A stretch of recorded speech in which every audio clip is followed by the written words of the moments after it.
In this video, I'm going to look at whether you should sell your investment portfolio if you think a market crash might be coming.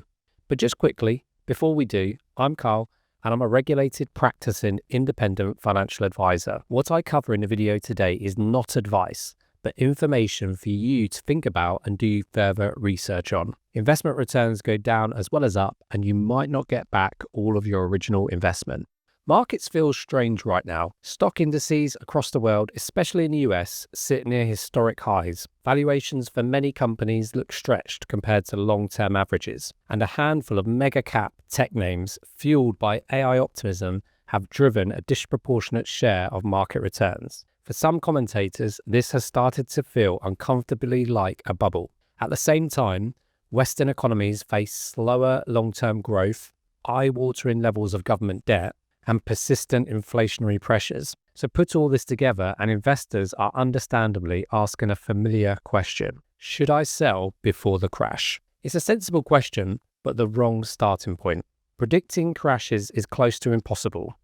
As the famous quote goes, markets can remain irrational longer than you can remain solvent. Valuations can stay elevated for years. Bubbles can inflate far further than seems logical.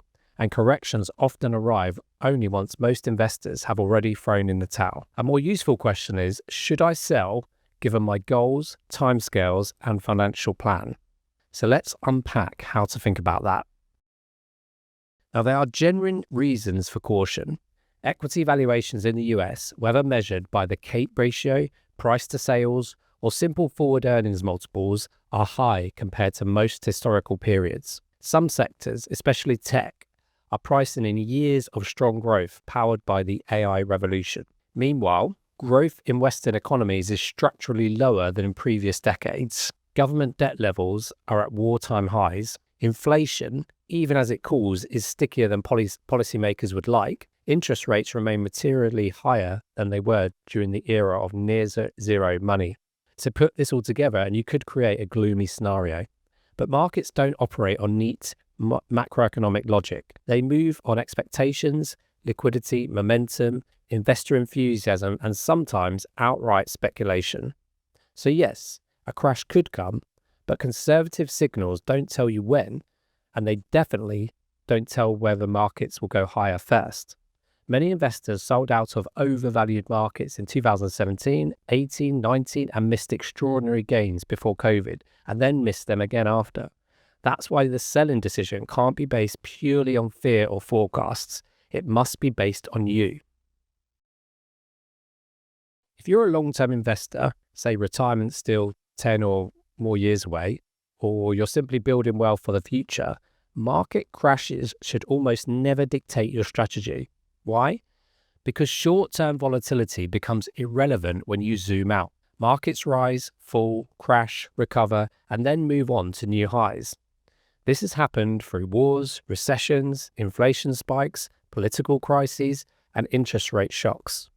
Long-term investors who simply ride the waves are the ones who capture the full return of equities. Trying to time exits and entries usually results in the opposite of what you want: selling low and buying high. If you're still contributing to your portfolio, even better. Pound cost averaging means you automatically buy more shares when markets dip and fewer when markets rise. Over time, this smooths out volatility and reduces the emotional burden of investing. The most successful long-term investors aren't the ones who make brilliant decisions. They're the ones who avoid catastrophic ones, like selling everything at the wrong moment. If you don't need to touch your investments for years, the correct strategy is always the same. Stay invested, keep buying, ignore the noise.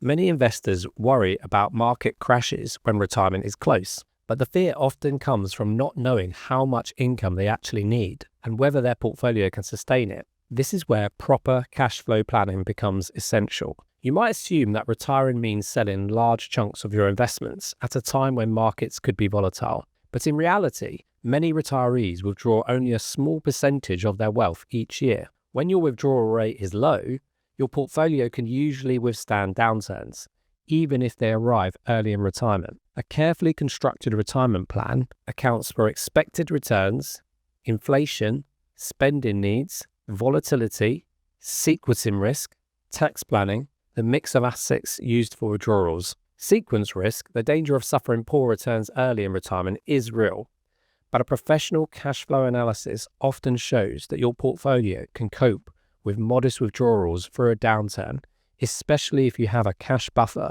or are able to adjust spending slightly during the worst periods. If you need a small monthly income, the solution is usually not to sell out because you're scared of a crash.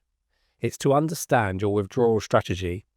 In many cases, it will show you that your plan is already robust. Now, this is the scenario where selling may be wise. If you will need a significant lump sum from your portfolio within the next 5 years, perhaps for a house purchase, business investments, school fees, or a known future liability, you should seriously consider reducing equity exposure now. Not because a crash is guaranteed, but because the risk of a crash is always present, and you may not have time to recover if it happens. When your time horizon is short, volatility is your enemy. What matters is not maximizing future growth, but protecting what you already have. So by selling now, you may sacrifice some potential upside, but you eliminate the possibility of a severe loss at exactly the wrong moment. Now, this is not market timing. It's matching your investment risk to your real-world timeline. It is entirely rational to bank gains when the money is needed soon. Markets could keep rising for months or even years, but they could also fall 20 or even 40% in a matter of weeks.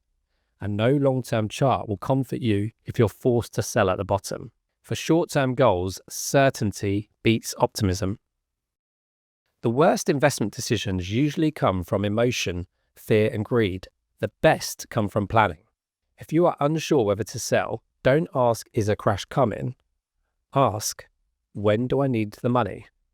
What is my withdrawal rate? Can my plan survive a downturn? What is the cost of being wrong either way? This is where proper financial advice earns its value. A good advisor will run detailed cash flow analysis, test different market conditions, assess your risk profile, factor in inflation, and map your withdrawals to give you clarity and peace of mind. Selling because you're scared is rarely the answer. Selling because your plan requires it is a very different thing.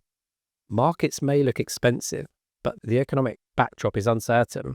Rates are higher, debts are bigger, growth is slower, and optimism, especially around AI, is fueling valuations in a way that feels familiar to anyone who lived through previous bubbles. But none of this tells you whether a crash will happen next month, next year, or not at all. What matters is your personal timescale, your cash flow needs, and your long-term strategy.